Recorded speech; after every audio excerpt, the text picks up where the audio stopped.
Los símbolos del Antiguo Testamento se cumplen en el Nuevo Testamento.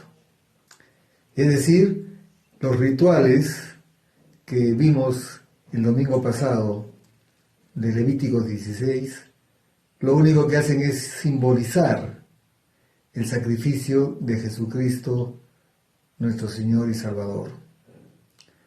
Los saludo este domingo 6 de septiembre en el precioso nombre de nuestro Señor Jesucristo para hablarles en esta oportunidad sobre la sangre de Jesucristo. Pero antes vamos a orar. Padre, te damos gracias por Jesucristo, nuestro Señor y Salvador, que fue obediente hasta la muerte y muerte de cruz. Solo su amor por nosotros y la obediencia irrestricta a tu voluntad, Padre, pudieron hacer posible nuestra salvación por gracia, mediante la fe en Jesucristo y en su obra terminada y perfecta en la cruz.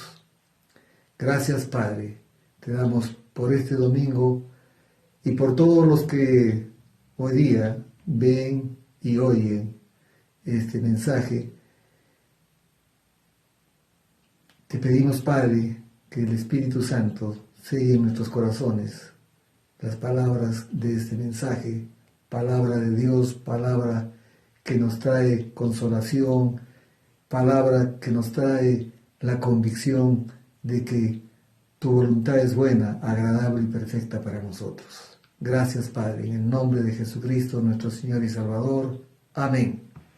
Bien, hoy día vamos a tratar un tema muy importante para el cristiano, el papel de la sangre en nuestra redención.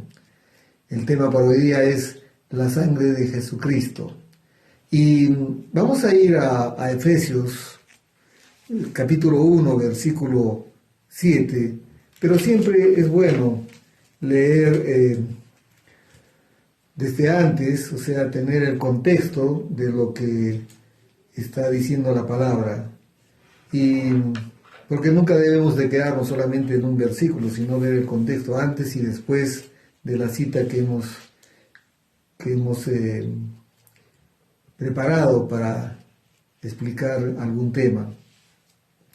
Dice en Efesios capítulo 1, vamos a leer desde el versículo 3, que es una cita muy conocida que siempre la estamos dando en la iglesia, sobre todo cuando hablamos de gente que anda buscando bendición, ¿no?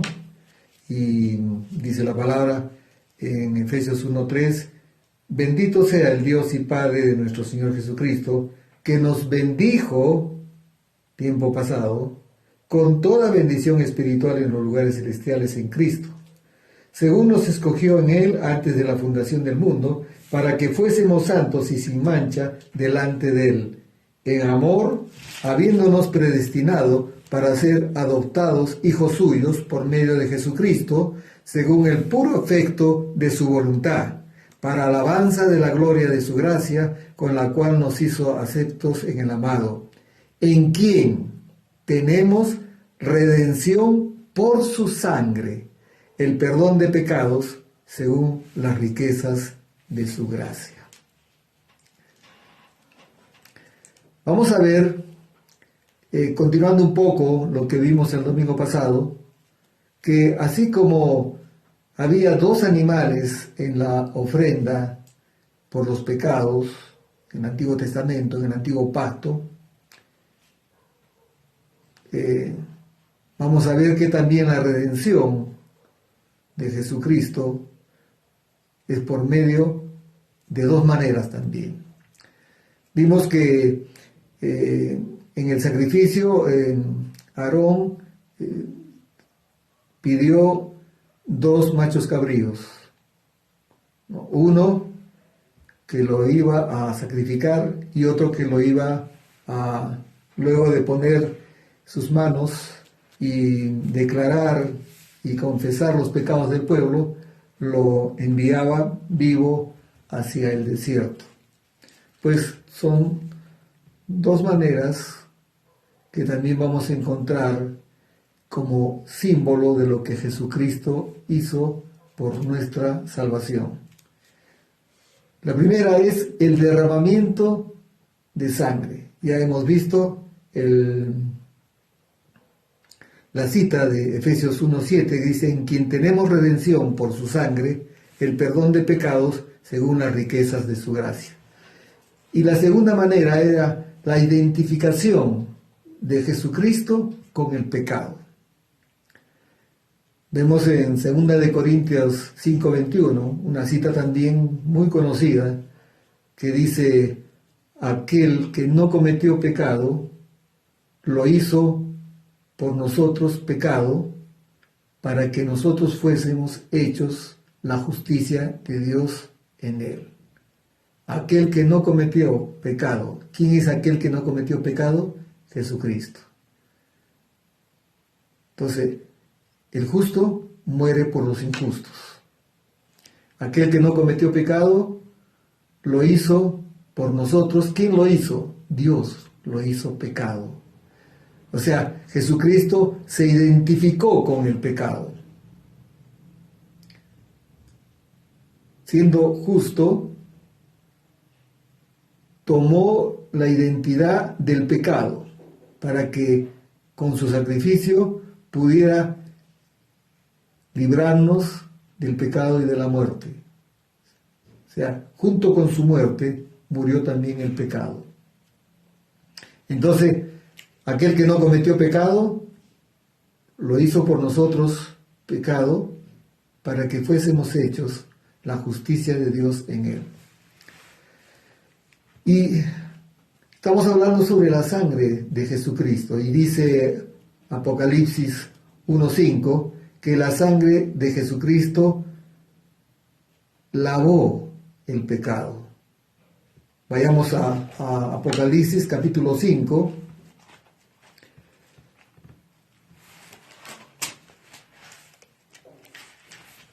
Y vamos a leer desde el versículo 4. Y dice: Juan, o sea, se está refiriendo al apóstol Juan, que está en ese momento está en la isla de Patmos y tiene una visión, una revelación de Jesucristo. Más adelante lo va a ver como el Señor de señores y Rey de reyes. Pero comienza diciendo, con un saludo, dice: Juan a las 7 iglesias que están en Asia, gracia y paz a vosotros, del que es y que era y que ha de venir, y de los 7 espíritus que están delante de su trono, y de Jesucristo, el testigo fiel, el primogénito de los muertos, el soberano de los reyes de la tierra, al que nos amó y nos lavó de nuestros pecados con su sangre. Fuimos lavados con la sangre preciosa de nuestro Señor Jesucristo. Aún antes de morir, y esto dentro de la última cena, ese último jueves, que se reúne Jesucristo con sus discípulos, vayamos a Marcos, capítulo 14, versículo 24. También lo encontramos en Mateo. La última cena se encuentra en los Evangelios. En Primera de Corintios también lo encontramos, capítulo 11. Pero vamos a ver en Marcos. Marcos capítulo 14, versículo 24.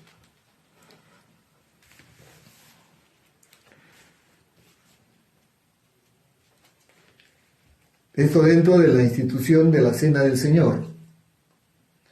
Para la iglesia oficial se conoce como la Eucaristía, que no es otra cosa que acción de gracias, ¿no?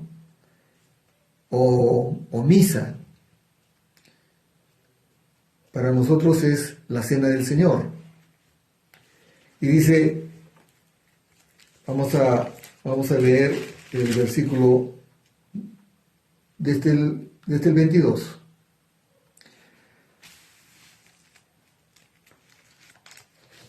Y mientras comían, recordemos que está en la última cena, Jesús tomó pan y bendijo y lo partió y les dio, diciendo: tomad, esto es mi cuerpo. Y tomando la copa y habiendo dado gracias, les dio y bebieron de ella todos. Y les dijo: esto es mi sangre del nuevo pacto. Todos estos rituales, todas estas simbologías que encontramos en el antiguo pacto, solamente estaban apuntando al sacrificio perfecto, acabado, terminado de Jesucristo en la cruz, que nos trajo salvación y vida eterna. Entonces, y les dijo: esta es mi sangre del nuevo pacto. No está hablando del antiguo pacto, está hablando del nuevo pacto. El nuevo pacto es un pacto de gracia. Todos los pecados son perdonados por la obra de Jesucristo en la cruz. Esta es mi sangre del nuevo pacto, que por muchos es derramada. Entonces ahí vemos la primera parte, el derramamiento de su sangre, que es un hecho real, que es un hecho poderosamente realizado por Jesucristo, con la cual nosotros fuimos lavados de nuestros pecados. Entonces, solo se lograría nuestra salvación con el derramamiento de la propia sangre de nuestro Señor Jesucristo. Es que Dios no escatimó a su propio Hijo, sino que lo entregó por nosotros. Su sangre fue el precio pagado para redimirnos para Dios. Lo explica muy bien el apóstol Pedro en Primera de Pedro, capítulo 1, versículos 18 y 19.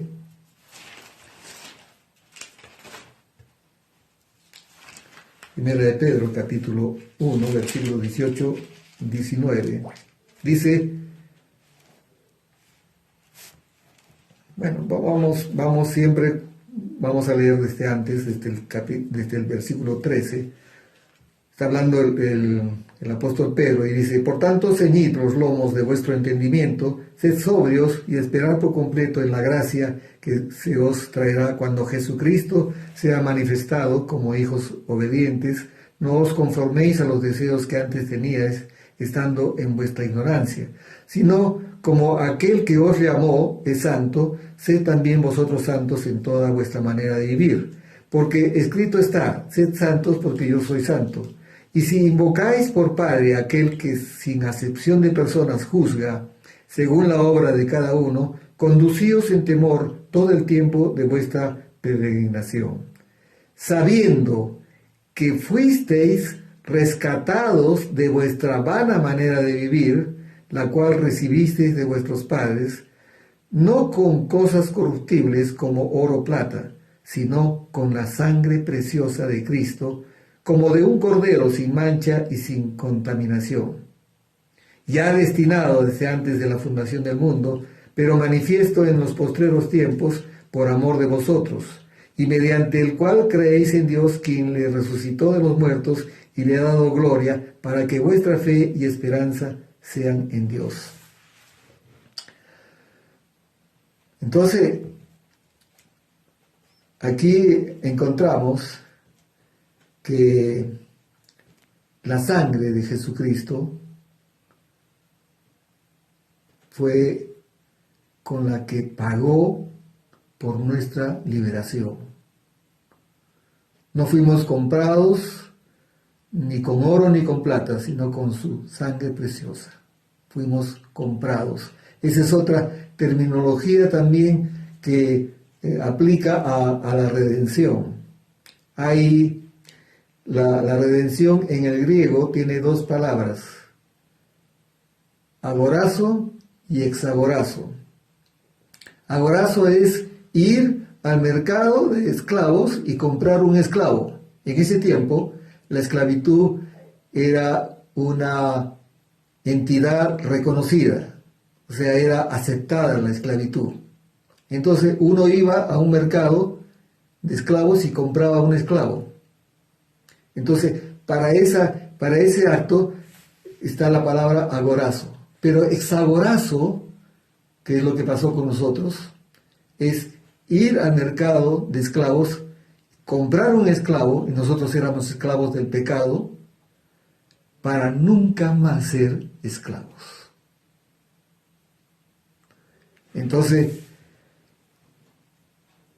no estaba dentro de lo que había preparado, pero el Espíritu Santo siempre interviene.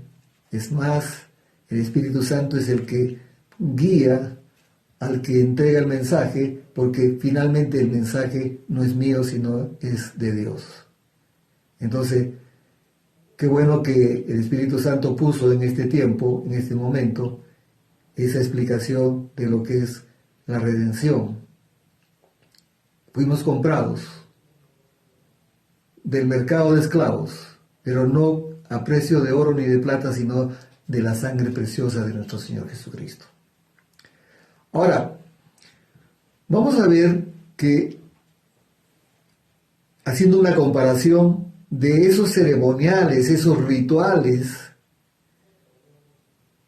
esas ordenanzas muchas veces que solamente son simbólicas y que aún todavía se hacen, que ya no se deberían de hacer porque Jesucristo ya hizo la obra perfecta y acabada en la cruz.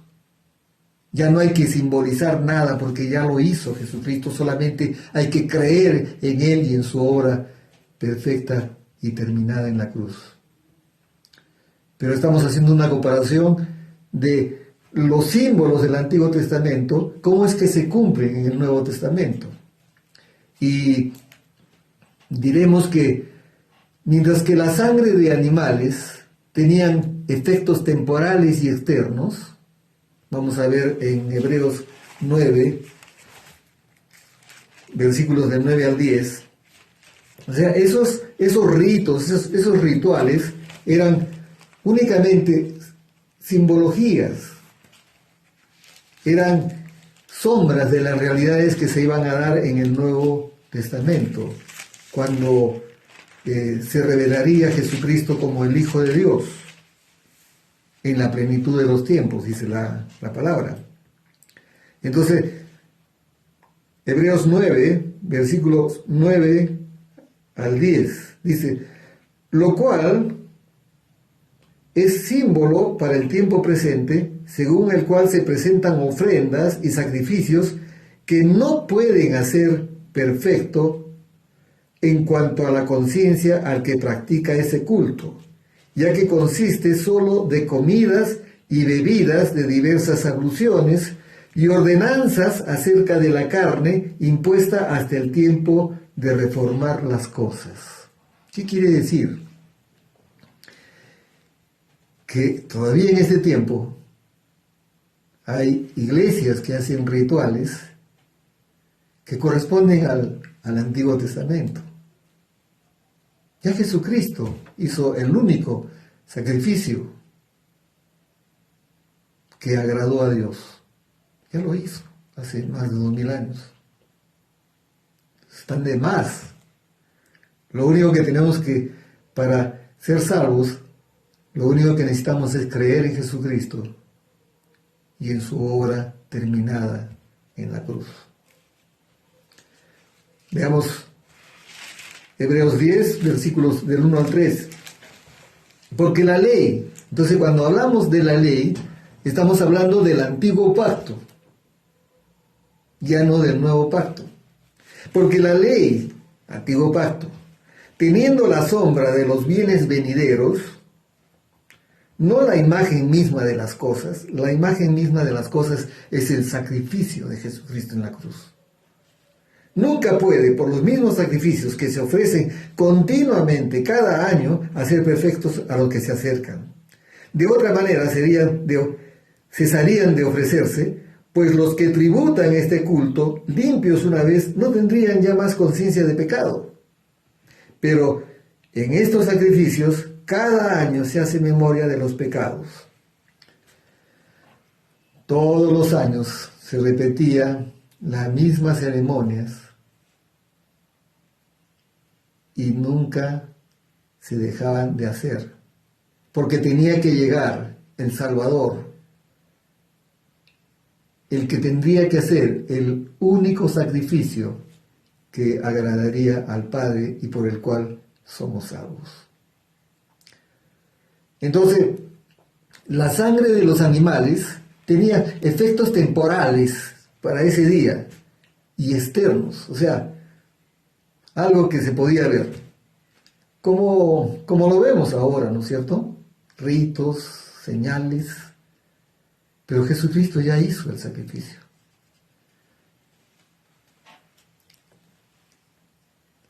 En cambio, la sangre de Jesucristo tiene un efecto permanente e interno.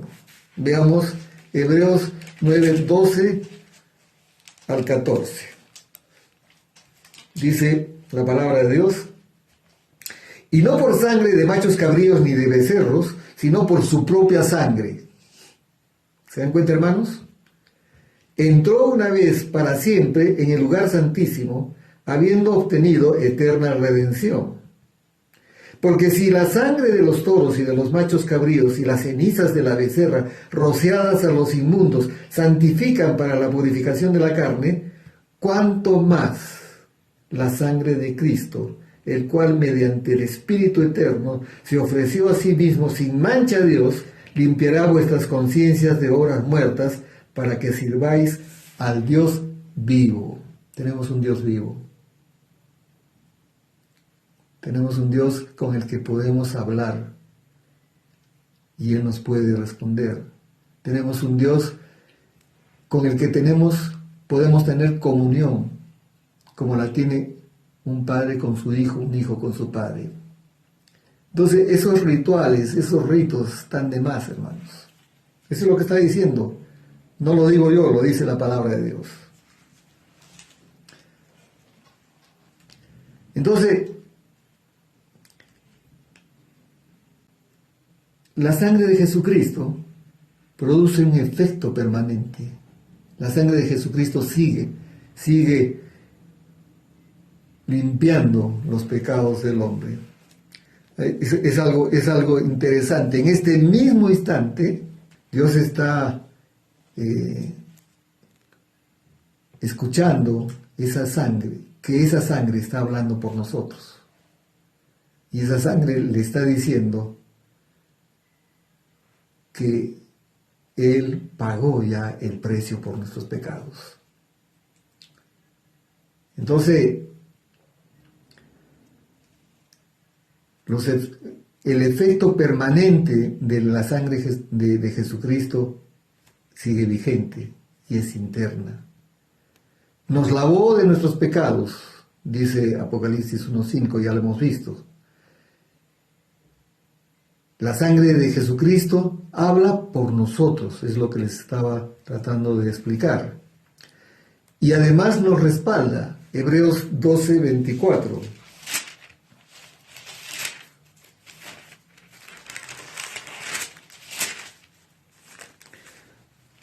Para alguien podrá parecer que es un poco difícil comprender esto, porque quizá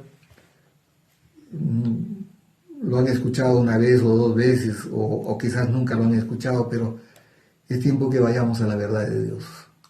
La Biblia es la verdad de Dios, la palabra de Dios es la verdad. 12:24 dice: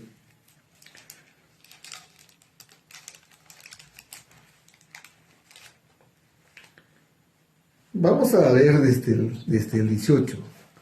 Porque no os habéis acercado al monte que se podía palpar y que ardía en fuego, a la oscuridad, a las tinieblas y a la tempestad, al sonido de trompeta y a la voz que hablaba, la cual los que la oyeron rogaron que no se les hablase más, porque no se podía soportar lo que se ordenaba. Si aún una bestia tocaba el monte, será apedreada o pasada con dardo. Y tan terrible era lo que se veía que Moisés dijo: estoy espantado y temblando, sino que os habéis acercado al monte de Sión, a la ciudad de Dios, a la ciudad del Dios vivo, Jerusalén la celestial, a la compañía de muchos millares de ángeles, a la congregación de los primogénitos que están inscritos en los cielos, a Dios el juez de todos, a los espíritus de los justos hechos perfectos, a Jesús el mediador del nuevo pacto. Hay un solo Dios, dice Primera de Timoteo capítulo 2 versículo 5, hay un solo Dios y un solo mediador entre Dios y los hombres, Jesucristo hombre. A Jesús, el mediador del nuevo pacto, y a la sangre rociada que habla mejor que la de Abel. ¿Quién es Abel? El hermano de Caín. Caín mató a su hermano Abel y dice la Escritura en Génesis 4:10, vayamos a Génesis 4:10, queremos ser siempre bíblicos y ustedes también tienen que estar siempre seguros, porque tienen sus Biblias, de lo que yo les transmito es realmente la palabra de Dios. Génesis 4:10.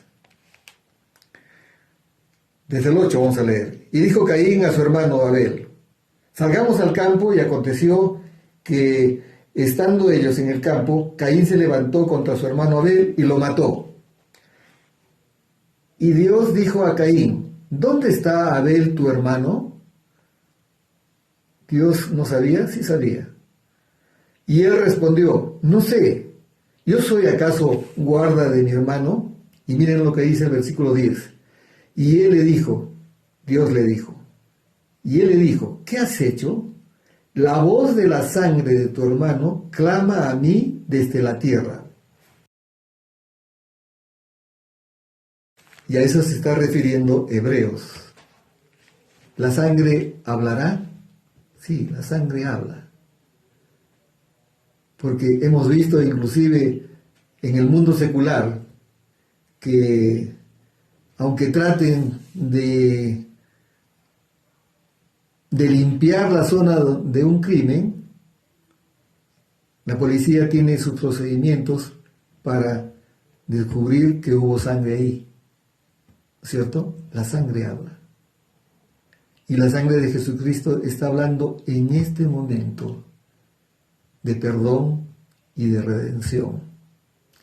Le está diciendo al Padre en estos instantes de que nosotros hemos sido lavados con su sangre preciosa y que el precio por nuestros pecados Él ya lo pagó.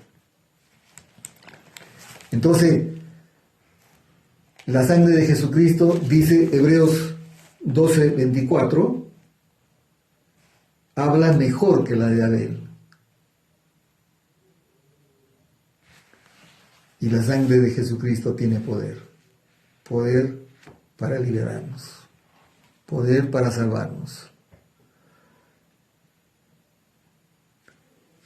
Dios le dijo a Caín que la sangre de Abel clamaba a él. Pero la de Abel, ¿de qué hablaba? De condenación.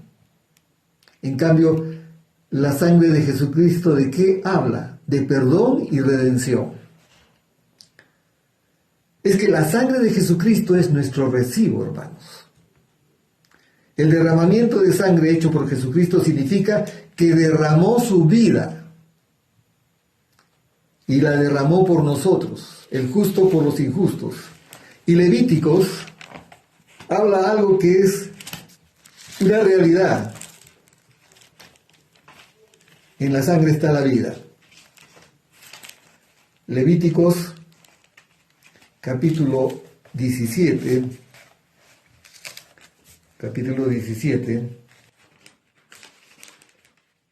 versículo 11.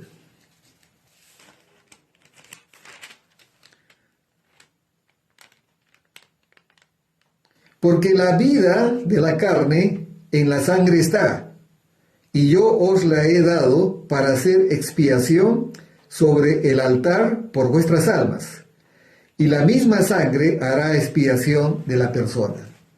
Entonces, realmente, cuando dice la Escritura, Levíticos 17:11, porque la vida de la carne en la sangre está, y yo les he dado para hacer expiación sobre el altar por vuestras almas, y la misma sangre hará expiación de la persona.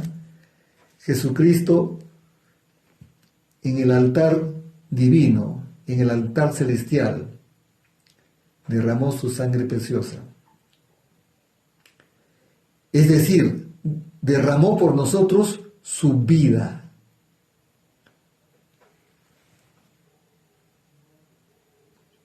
La vida está en la sangre. Romanos 6:23 nos dice que la paga del pecado es muerte. Jesucristo, Él pagó ese precio. La pena del pecado es la muerte y alguien tenía que pagar ese precio, ya sea nosotros o alguna otra persona en representación nuestra. Jesucristo pagó ese precio por nosotros y su sangre es nuestro recibo de que esa deuda ha sido cancelada. ¿Saben que hay una costumbre en Israel? Que cuando alguno tiene una deuda, una vez que la cancela, ¿qué cosa es lo que hace? El documento lo clava en su puerta. Entonces esa deuda para todos, para él y para todos, está cancelada. Vamos a ir a Colosenses capítulo 2, versículo 14, porque justamente nos va a hablar de eso. Dice, desde el 13 vamos a leer. Y a vosotros, estando muertos en pecados y en la incircuncisión de vuestra carne, porque esa era nuestra realidad, os dio vida, dice, os dio vida, juntamente con Él, perdonándoos todos los pecados, anulando el acta de los decretos que había contra nosotros, que nos era contraria, quitándola de en medio y clavándola en la cruz. O sea, en la cruz, nuestra deuda dice pagada. No debemos nada. ¿Pagamos nosotros? No. Pagó nuestro Señor por nosotros. La sangre de Jesucristo está en este preciso instante hablando de perdón por ti y por mí, diciéndole al Padre que el precio de nuestros pecados ya ha sido pagado, está cancelado, consumado es, tetelestai, está hecho. No tenemos nada más que hacer. Lo único que tenemos que hacer es simplemente creer en Jesucristo. Digo simplemente, y hay quienes no creen, porque también es una gracia de Dios que nosotros tengamos fe. Es un don de Dios. Lo único que necesitamos es creer en Jesucristo y en su obra terminada en la cruz. Yo quiero que es mi deseo, Padre, y se lo digo también a ustedes, que la Iglesia profundice en este misterio de la redención. Y mucho nos va a ayudar y nos va a revelar el estudio de Hebreos. Hebreos tira por los suelos todas esas tradiciones, costumbres, ritos inútiles que se hacen, como que con esos quisiéramos comprar nuestra salvación. No la podemos comprar. Es un don de Dios, es un regalo de Dios. No nos costó a nosotros, pero le costó a Dios la muerte de su Hijo y a nuestro Señor Jesucristo su sangre preciosa. Vamos a orar. Padre, te damos gracias porque de tal manera nos amaste que enviaste a tu único Hijo para que todo aquel que crea en Él no se pierda, sino tenga vida eterna. Gracias, Señor Jesús, porque nos amaste hasta el extremo. Derramaste tu sangre preciosa por nosotros, el justo por los injustos. y hoy estás ministrando en el santuario celestial, el santuario real, en la presencia de Dios Padre, intercediendo por nosotros. Y tu sangre sigue hablando a favor nuestro. Gracias, Padre, en el nombre de Jesucristo. Y todos decimos, amén, aleluya, amén. Sean bendecidos, que tengan un domingo glorioso y una semana sobrenatural. Y en este tiempo, seamos prudentes. Si nos cuidábamos antes, ahora tenemos que redoblar nuestro cuidado y obedecer a las autoridades, porque toda autoridad viene de Dios, y la que está establecida, Dios la estableció. Gracias, Padre, y hasta el próximo domingo.